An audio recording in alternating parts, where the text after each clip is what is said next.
Support for this episode comes from Modern Football Technology. Modern Football Technology provides real-time opponent tendencies and self-scout while eliminating manual data entry into Huddle, DV Sport, and Exos. If you're tired of tools that are time-consuming to learn and perform inconsistently at best, then we recommend Modern Football for a fresh perspective. Schedule a demo today at teammofo.com to see a battle-tested tool that's proven to perform and deliver value. Mention Coach and Coordinator Podcast or use the coupon code CC10 to receive 10% off your first year. And listen to our recent episode featuring Folsom High School defensive coordinator Jordan Ersick to learn more about how the 2023 California State Champion uses modern football to dominate their opponents.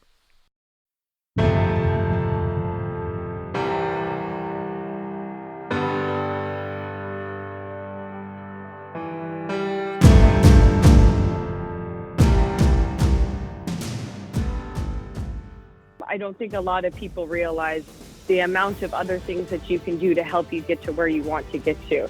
For example, if you do some sports writing, that gets you in front of coaches. And that's the biggest thing that I have utilized. So every single time I've gone to an NFL combine or I've gone to different events, I utilize, okay, I'm going to write at this event. I signed up as a writer and I got in front of the coaches.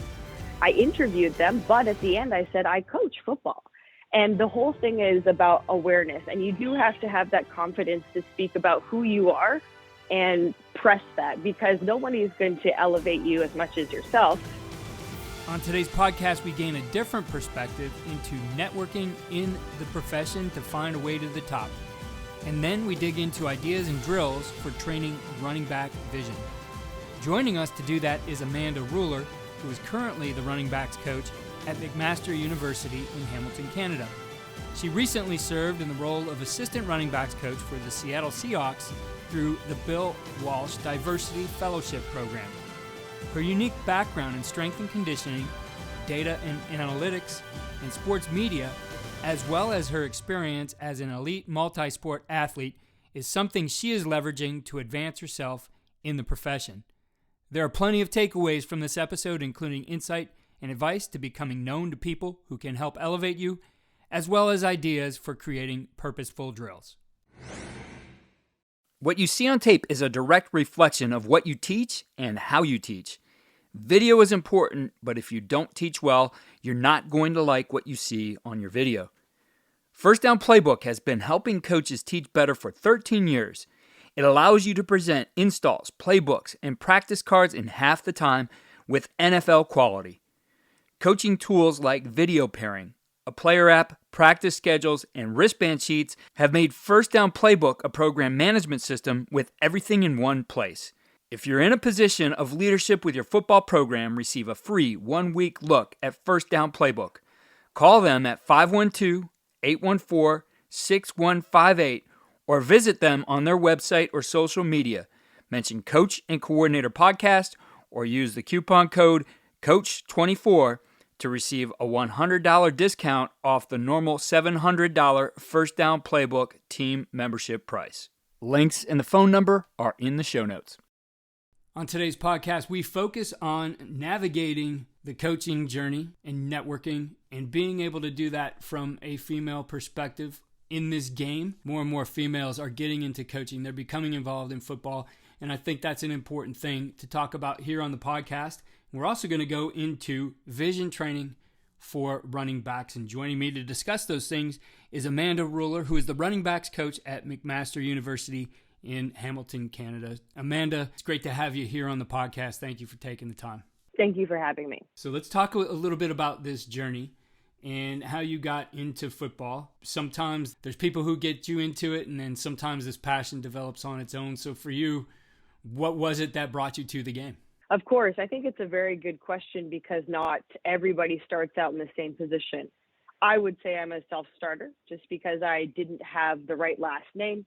My dad never played, neither did my brother, and I didn't play at the highest level possible. I did play for Team Canada Women's World Football, but definitely that's not enough to get into coaching.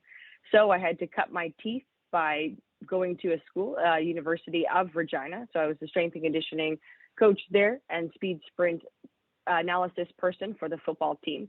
Then I opened up my own business, so coaching football players and getting them combine ready. So I was the speed sprint analysis specialist and agility, as well as I could break down every single part of your combine and make you better. So I actually put my strength and conditioning background into it and analyze every single part of the combine in general and show you where your deficits were. And I used that by doing data analytics, Z-scores, and I created an overall athletic score.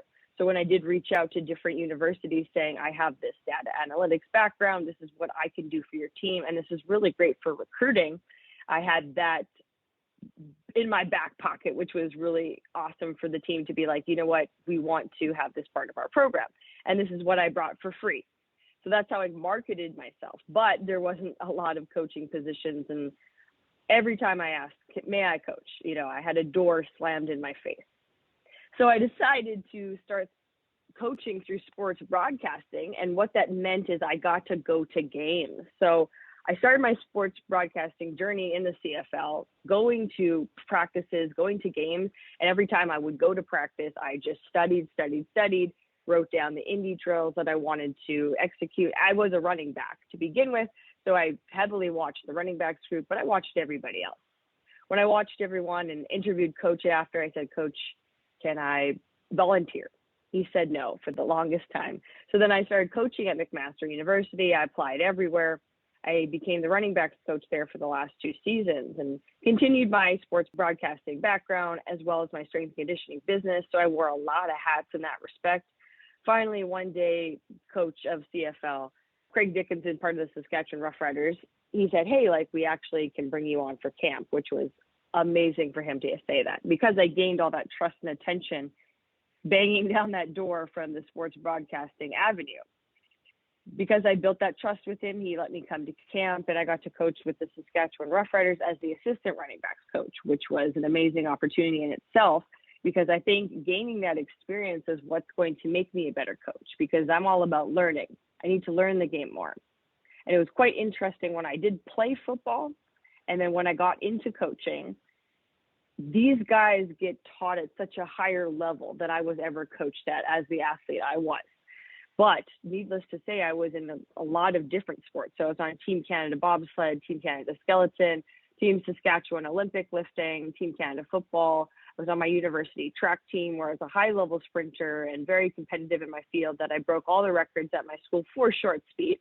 Then I was on my soccer team as well at my university. So very much a jock to the core, and I experienced a lot of different coaches in a lot of different facets. So I saw what it was like to be a great coach and some not so good.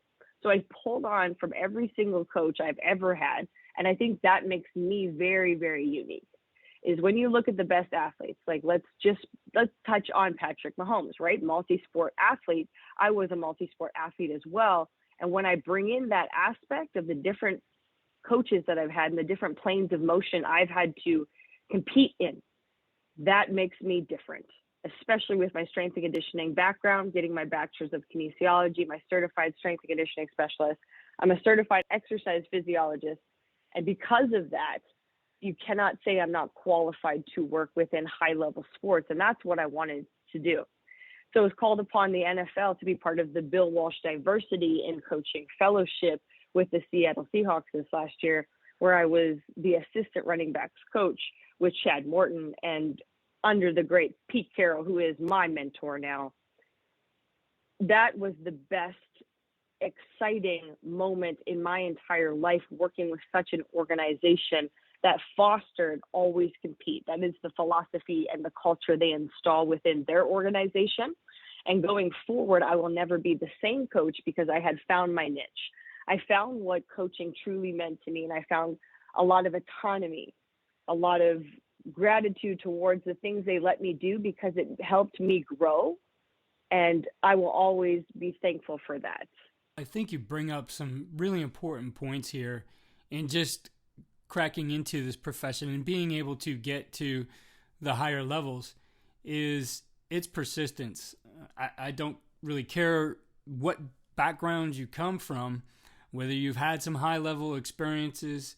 If you want to get into this level, you have to, one, find a way to stand out, to show what unique abilities you have, as you mentioned there, some of the things that you did. And two, be persistent. Be willing to hear no a million times till you do get that opportunity. That's, because when you look at any of these jobs, I don't care if it's an intern position that pays $1,000 at a small college, there's still going to be hundreds of people who want that job to get into this business. So it is not an easy thing to do for anybody, but certainly I think there's some takeaways from anybody wanting to take what they're doing in coaching here and get it to a higher level. 100%. And just to be honest, this whole time in my whole journey, I've sacrificed money, right? I've never been paid. I've never been paid to do any of these opportunities, but I do them anyway because it's for the love of the game for me, and I want to make it. And the way I am cutting my teeth is I'm doing it for free and I'm taking on all these opportunities, but I am still utilizing my business that I had open. So working with athletes, I have an online business as well, and I'll do personal private training in person. So I do that when I am not doing coaching. And I also do some sports writing on the side, as well as social media things. At the moment, I would like to make coaching my full-time endeavor. Obviously, that is going to be the goal right now, but I have to do the other things to maintain just a little bit of feeding myself and getting some food on the table. But it's for the love of the game that I do the other stuff. And I never feel like I'm working one single day in my entire life. So it's paid off. Yeah, I think that's the best part of what you're doing. It's kind of how I've always approached things in the working world. It's something I impress upon my kids who are both in college right now, is find what you're passionate about, go out and do it, fight for it, and don't worry about the money. It will come, because there's a lot of people who get into this and in my opinion, they quit too soon. They give up on it too soon. It's not easy. I mean, there's a lot of guys who I would tell my players, like, hey, just be willing to be poor for a little bit. Don't expect that. You graduated with some guys, they go out and get a full-time job. They're going to be doing things like, having getting a new car, buying a house, all those kinds of things. Like, set those aside for right now if this is what you want to do. It will pay off in the end if you really want it. And for some people, hey, they discover, like, yeah, you know what, this is not me, this is not the lifestyle. But I think also you've done a great job of saying, well, what other things can I do around this that I can be good at that keep me close to this as well? Because I always tell guys, like, look, there's a million things you can do to go and make money. Try to stay as close to the game as you can, so that you're not distracting yourself, you're not fragmenting yourself, that I got to go do these things over here in this world, but my passion's over here. Somehow try to tie it in, and I think that's something you've done as well. Yes, I don't think a lot of people realize the amount of other things that you can do to help you get to where you want to get to. For example, if you do some sports writing, that gets you in front of coaches, and that's the biggest thing that I have utilized. So every single time I've gone to an NFL combine or I've gone to different events, I utilized, okay, I'm going to write at this event. I signed up as a writer and I got in front of the coaches. I interviewed them, but at the end I said, I coach football. And the whole thing is about awareness. And you do have to have that confidence to speak about who you are and press that, because nobody is going to elevate you as much as yourself. For example, when I reach out to people and say I can talk at this conference or I can clinic, because I want people to know about my passion and how I can speak about football in the respect that I know what I'm talking about. Because sometimes new coaches, whoever they are, you want to trust them. And how can you trust them if you have never spoken to them or haven't heard their passion and their story? And at the end of the day, these coaches want hard workers. They want hard workers and somebody they trust. And I think that's it's very important to put that message out there, because a lot of people miss that. And I get a lot of messages from people, how did you do it? Can you help me do it? And I can't help you. You have to help yourself. You have to put yourself out there. You have to hear the no's every single day, because that's going to drive you to eventually one yes. And then that yes is going to help you get to the next level and the next.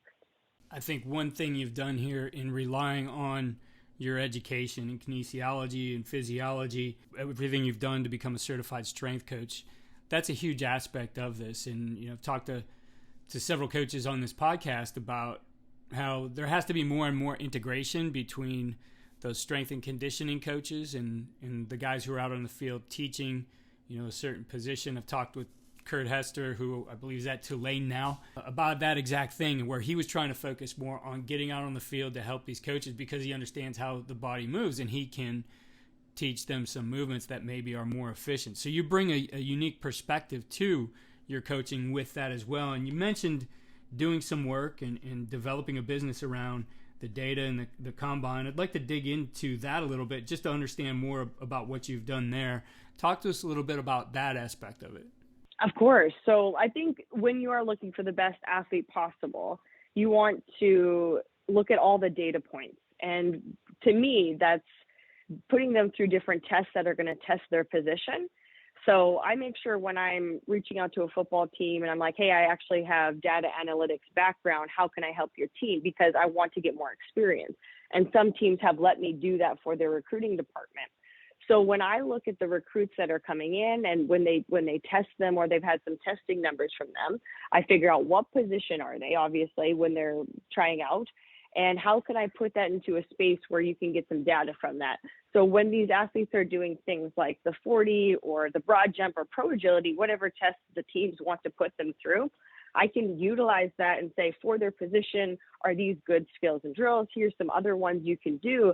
But then I can put those into athletic scores. So I can show you where the deficits are for these athletes comparative to their power and agility. And these are big numbers for the football teams in general, but not for recruiting departments, but for the coaches. Because if they see like, oh, this power comparative to our group, comparative to maybe an NFL athlete, we might not want to take them, or this is like a definite yes. So I can give you a definite yes answer or no answer, whether to take this athlete or not. And then I can compare that data to whoever you want. Your team, another team in your division, I can compare it to CFL athletes, NFL athletes, whoever you want. I can take that tangible and make it so you can have a definitive answer on whether to take this guy or not. And a lot of programs do that. It's just right now I'm offering it for free because I need to cut my teeth. I really need to show you that I have the knowledge and have the wherewithal to make this into something I'm passionate about. And you need to make me part of your team. I want to make me indispensable because you need to have me. You need to have me at that point, because not only I can do it on the field with you guys for football coaching, but I have the analytics background. So I'm almost like Beyonce with a triple threat over here. I'm wearing a lot of hats, so I can curate that into an athletic score, and I can make it digestible for a coach because I am a coach. And I know I've worked with other coaches and they're like, well, I don't understand this data. And I'm like, you know what? I am here to make it so digestible for you and make you understand that, okay, out of 100%, what percentage is this athlete for you and your needs? Okay, there's 60%. Maybe we should look to the next athlete. So I can make it like this tangible data digestible for the coaches. Huge in having that as part of your skill set and that understanding. Now, I want to ask this question. You mentioned, suggesting drills to develop things, and you are coming to this from a different perspective. You got, as you said, some of the basic coaching as a player, weren't afforded some of the higher level coaching.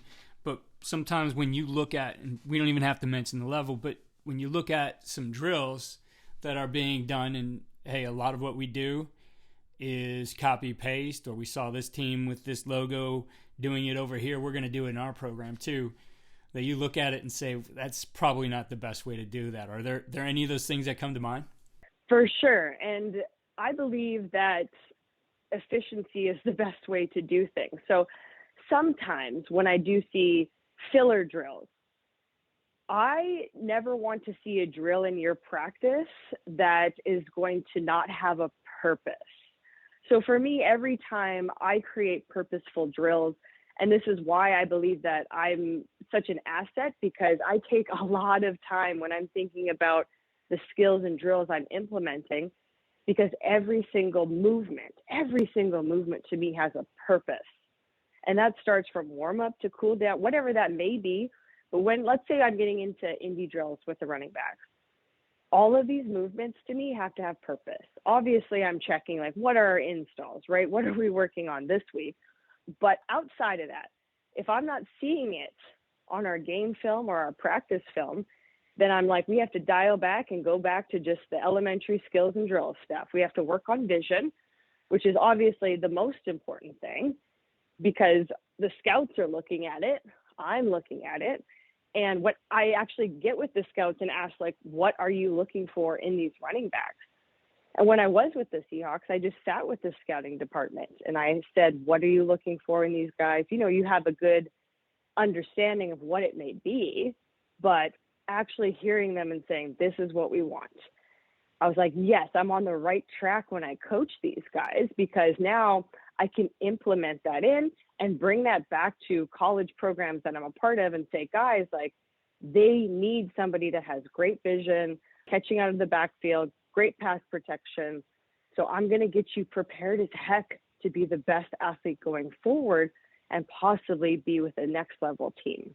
I agree with you. The vision aspect of it is huge, right? I think we can develop those athletes who have all the raw power, the agility, the speed, but ultimately if they can't see where to go and make decisions, you know, flying through the line of scrimmage, up through the different levels, they don't have a lot of value on the field. So for you as a running backs coach, what things do you focus on and how do you train those? One of the main things that I like to do is say, okay, what are we working on today? So I like to put tools in the tool belt of these athletes, because the less I can make you think, the more productive you're going to be. So the number one thing is, obviously we work on the 3 main cuts for me, and I'm just going to put them down to 3 cuts. You can call them whatever you want to call them, but I put them into 3 things so that there's a standard going forward. I think whatever you're doing, when you're putting a standard in and saying, these are the things I expect from you guys, it's just going to create results. And I'm about results-based person. So I give these guys 3 cuts and we work on these 3 cuts first. And these are our everyday drills, right? So I demand a speed cut, which is our fastest coming out of it than we're coming in. So we want to build that momentum because that's going to create that vision, right? So it's your chance to accelerate. So when we are using that speed cut, if you see vertical space between you and the reason you're making the cut, then cut. So this is something we practice on our everyday drills. So we'll do this from just working on putting that force impact on the ground, even just pushing off 1 foot. 1 foot, we'll do an isometric one where we stick, and then I'll say, get out of there. So it's even pushing on those legs and creating that force out of nothing to pop and get that momentum going right away. We also utilize different drills, like say we're practicing inside zone, right? Because if we're doing some speed cuts, I'll create a diamond drill where you need to pull me as the second level defender. And it's all about breaking down these drills into segments, making that first level read and that second level read to create that vision. So if I'm making them do a speed cut and you see that vertical grass, you see that green grass coming, make that touch, that very slight touch, and get upfield. That second cut that I like to do is a pressure step. So plant that outside foot outside the frame of your body for this one. So that is more that head and shoulders fake. And we're going to use that acceleration in that different direction to sell that move. So when I want to practice this with the running backs, I pretend I am that second level defender and I'm coming in at more of an angle that they have to pull me to the side, sell that move, give a little bit more of a lean, that head and shoulders fake, and pull me so that I go in the opposite direction. So as a defender, you have to make me move, make me go in the opposite direction. So I'm not making the athlete move at this point. I get them to move me. So with that pressure step, you have to influence the defender to change their momentum, right? Step out of that frame of the body. So I use several different drills for this. We'll have 3 bags set up where they're, accelerating towards me, creating that momentum. They have to pull me in the opposite direction and then get vertical. It's always about making that move and getting vertical. And what I always say is no cut, best cut, or bend it back to the backside. And those are the words I use. So the third cut that I like to do is obviously the jump cut. And the reason I put it last is because it's the slowest one possible in my eyes. It's a lateral movement. Stay low, keep those feet low. And when we are doing drills, I never want them to be jumping over bags. And I've seen this done before. And no offense to anyone else if you do enjoy that. For me, I just want to keep the heel level low. I want to keep the heel level low. So I make sure we're not jumping over bags when we're doing jump cuts. Keep that, press the heel line of the O lineman or the guy in front of you. I have that bag in front of me where they press that heel line, and they are going to make that lateral move because there is no room for your feet to get vertical. You've got to make that choice. And that is the only time you make that choice because it's the slowest movement. So when we are training this, I like to create my jump cuts with cones at different variations because you should be used to the movement, but not the rhythm. One thing that I do not enjoy is when I see people doing jump cuts always the same, right? They're doing a jump cut in, jump cut out. Always switch it up because you're never going to be jump cutting the same place at the same time always, right? Because that shows up on game film. So to me, it's very important that we mix these cones up and utilize jump cuts at different levels. And I actually make like a second level read when I am the linebacker, I'm coming at you, or I'll even throw a physio ball because it is low impact, right? And they can make a second level read, a move, make a move on that guy, right? Just spin out of it or do that head and shoulders fake. But I put those tools in their tool belt to create that vision, get that second level read and finish. And those are the ways that I help these guys the most. And when I was working with the running backs coach at the Seahawks, Chad Morton, very big shout out to him because he is my mentor. He showed me how to utilize these. And he was like, these are the things I do. And we worked on that respect. I said, these are the things I do. What do you think? And he was like, this is great. You know what? Let's try these out. So he gave me autonomy to try some of these movements out and utilize these for the indie drills for the NFL. And that to me is such a great learning opportunity and experience. And to see the way he worked with the athletes and we had the same type of energy and tenacity and vision towards how to train these guys was amazing. Yeah, I like the aspect of especially how you bring the physio ball into it and going back to what you said about not training things at that same pattern, that frequency, those intervals, is a physio ball can automatically disrupt that based on, instead of getting to you to make that cut. I mean, you could hold that ball sometimes, you could put it at different angles, different speeds. Now that changes that variable for you to get exactly what you want out of that drill. 100%. And I think that's so important is because why are you not doing a drill where you're utilizing all the tools you need to? Make a guy miss, use that physio ball, use a second level read, get another athlete that's maybe injured that day to go out there and stand out there and just step left or right. Challenge these guys every single day to work their vision. That's the number one thing scouts are looking for a running back. And so why not work that every single day on one of your drills at least? So it's very important to me, very, very important to help these guys get to the next level because you're part of their journey, or maybe they are at that next level and they just need to get better and be high performance.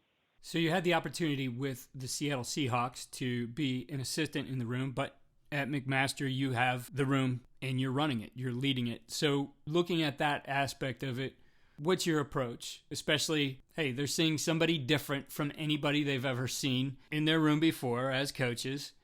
So what's your approach to that? How have you handled that? For sure. I think any new coach that's coming into the business, the athletes want to believe in your knowledge and respect you. And I've never had somebody coach me. When I go up to them, I said, give me a background about yourself. And I've always installed that because I've been a high level sports person my entire life. So I've demanded that of my coaching. So I found, if I'm going to coach these guys at a high level, and university to me is very high level because you're dealing with these guys getting to the next level or possibly winning a championship for that year. They demand that I know what I'm talking about because I would demand that of somebody that's coaching me. So I made sure I was very educated. And when I come into the room, I make sure I respect the players and they will show respect back to me. And that's huge.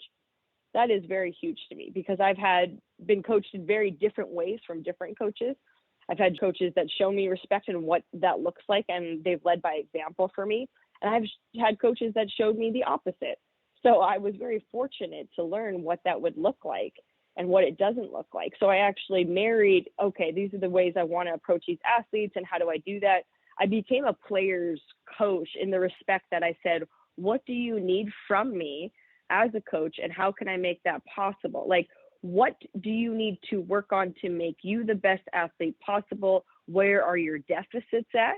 because you always want to work on your strengths because that's the funnest part, but rarely do we pull upon our deficits. So to me, I figured out, what's your weakest part? Do we need to watch more film? Do we need to work on our second level reads? Do we need to go over fronts and coverages just for their knowledge for the running backs, just to make sure? I had an athlete be like, you know what? I don't understand defense. So I sat with him and we worked on more. This is what a coverage looks like. This is what fronts look like. And it was very interesting for him to be vulnerable to tell me that.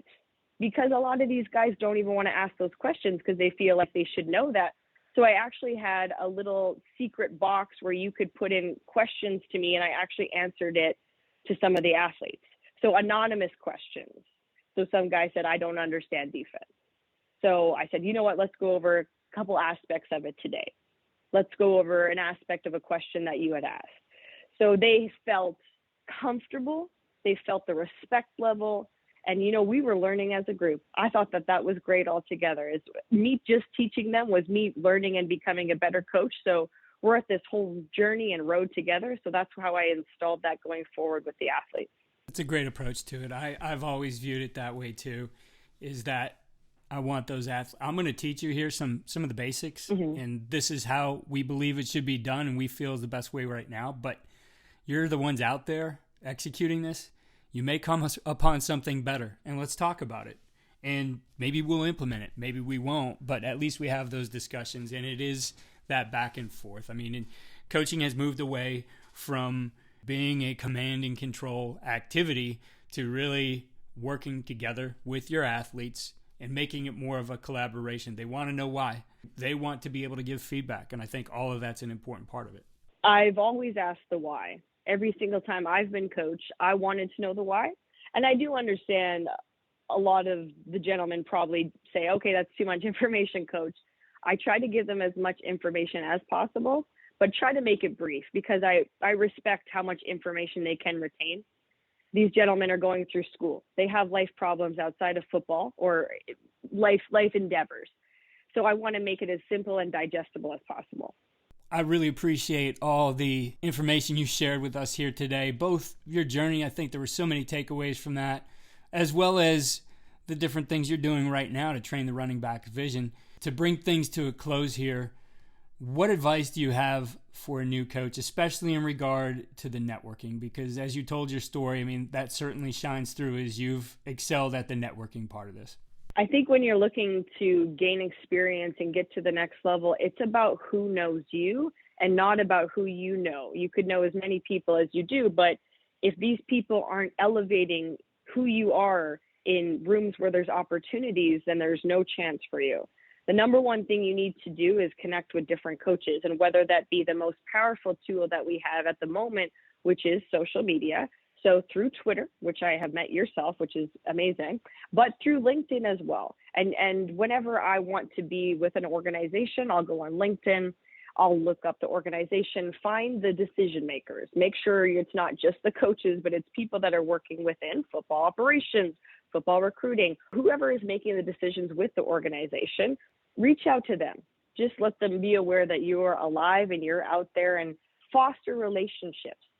Please do not be asking people for a job, but just saying, hey, is there an opportunity for me to volunteer? This is one of the biggest things that's helped me, is offering my data points or offering my services. Maybe I could come out to camp, or I can help with strength and conditioning, because it got me a foot in the door, because it got me to the level I wanted to.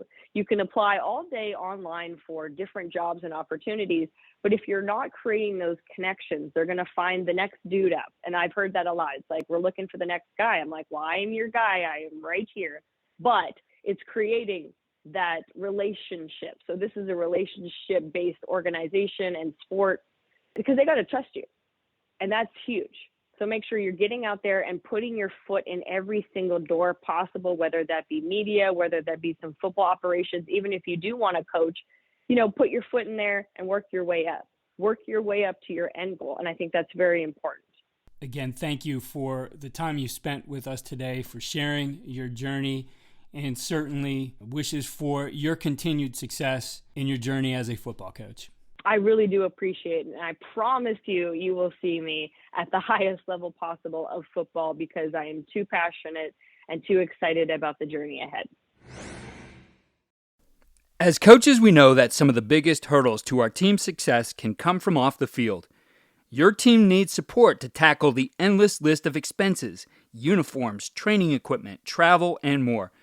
But raising that money can feel like a full-time job. Thankfully, there's Vertical Raise. Vertical Raise is the premier online fundraising platform using innovative technology to create the easiest and most efficient system available. Raise more money in less time with a local fundraising coach who works with your team every step of the way to customize the ideal fundraiser. With options for online donations, digital discount cards, premium product sales, and even spirit shops, Vertical Raise has top-of-the-line solutions for every fundraising style. To find out more, visit verticalraise.com and we'll get you connected with an exclusive offer on your first fundraiser. Coach Ruller presented at Lawrence First and Goal. We'll put a link to that presentation in the show notes. Be sure to follow all we are doing at coachandcoordinator.com, where you can sign up for our weekly tip sheet, which shares the best ideas from the week, featured episodes, recommended resources, and more. Again, go to coachandcoordinator.com. Also follow us on Twitter at Coach K. Grabowski.